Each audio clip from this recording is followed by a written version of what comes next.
The Christmas season is a time for happiness, cheer, and relentless commercialism. Also movies. That's fun. There are plenty of icons associated with the holiday season, including the big man himself, Frosty the Snowman, Rudolph the Red-Nosed Reindeer, Ebenezer Scrooge, and especially the Grinch.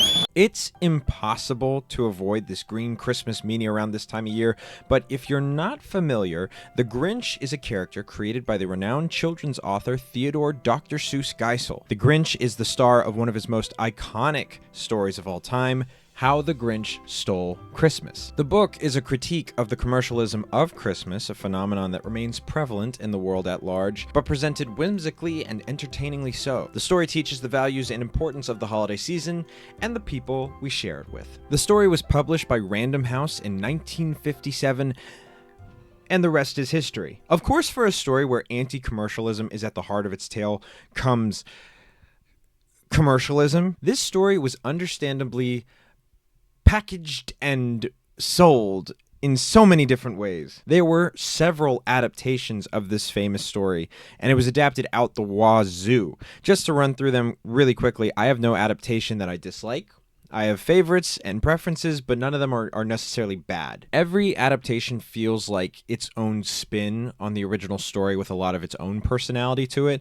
I mean, I'd even say The Mean One, which is a Grinch horror movie, or it's like a parody horror movie. I would say that one's creative in its own way. Were these movies just made for money?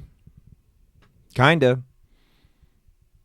I'm not gonna lie to you, that's what they're made for. But the one that I want to focus on today is considered the adaptation. Dr. Seuss's How the Grinch Stole Christmas from 1966. How the Grinch Stole Christmas is in your local store. Get your copy today. No, get 2, 3, wait, 4. Give the Grinch as a gift to a buddy or two, or just keep it yourself. You know, that's what he'd do.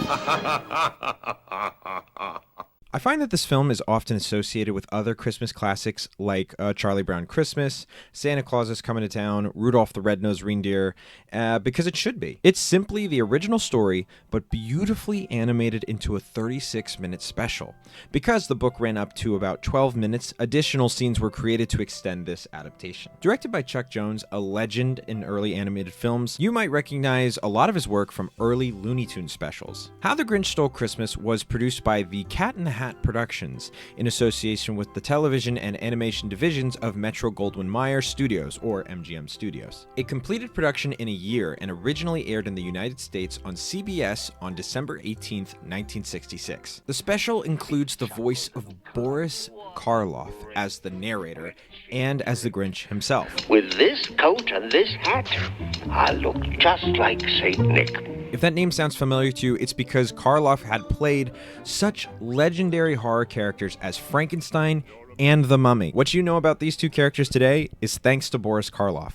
What a guy. It's fun to think about this movie in the context that this is another kind of scary story that Karloff is doing, except it's the Grinch and it's for Christmas. Karloff doesn't just put in a great voice performance, he puts in an iconic one, and one that many generations of audiences have heard for decades and decades to come. Other voice actors worth mentioning include June Foray as Cindy Lou Who, Dallas McKennon as Max, and Thurl Ravenscroft as the man who sings "You're a Mean One, Mr. Grinch." You're a mean one, Mr. Grinch. Like the special, the song, of course, is a Christmas legend and a staple of the holiday season. You might actually recognize Thurl Ravenscroft's voice because he was also Tony the Tiger. How'd you stay on, Pa? I just sang him a Brahma's lullaby, Junior, and promised him some sugar-frosted flakes. He also did the voice work on many of Disney's classic attractions, such as the Tiki Room and the Haunted Mansion. The story follows the Grinch, a bitter resident of Whoville, who was freshly painted green for this special. Whoville is a place built around the cheer and wholesomeness of Christmas. Reaching that last straw, the Grinch decides to ruin their fun and steal their Christmas, only to find out that the true spirit of the holiday can't be taken. If you haven't seen this, I'd recommend at least watching this once in your life. I think Ted was very pleased with it. He was proud of it, too.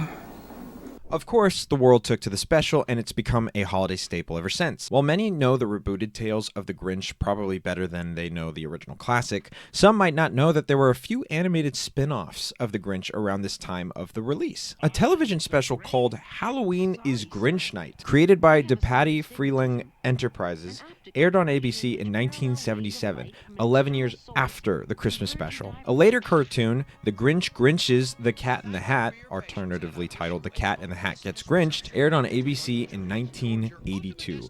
Yes, there was a crossover between these two. The Grinch is probably second to Santa in terms of Christmas characters, and we have the Dr. Seuss to thank for that. Yeah, this was a lot more of a history lesson than it was just me giving my thoughts. I just kind of wanted to talk about the legend of this Christmas special because it's so important to the holiday season. And I really enjoyed watching it this year.